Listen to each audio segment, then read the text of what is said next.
Brigada Balita Nationwide.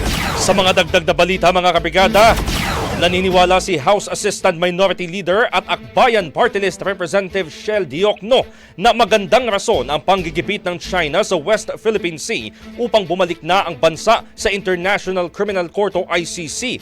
Ayon kay Diokno, sa ilalim ng ICC maaaring mag-file ang Pilipinas ng crimes of aggression laban sa isang bansa. Ito'y habang miyembro ng ICC at ang mga insidente ay nangyayari sa loob ng teritoryo. Nakahanda rin ang kongresista na muling maghain ng resolusyon kung kinakailangan upang manawagan sa gobyerno na bumalik na sa Rome Statute.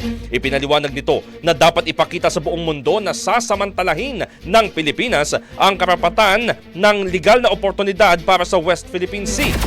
Una nang naghain ng resolusyon ng mga miyembro ng Liberal Party sa Kamara at iba pang mga kongresista upang himukin ang Department of Foreign Affairs na udyukan ang United Nations General Assembly na ipaalala sa China ang pagrespeto sa 2016 arbitral ruling.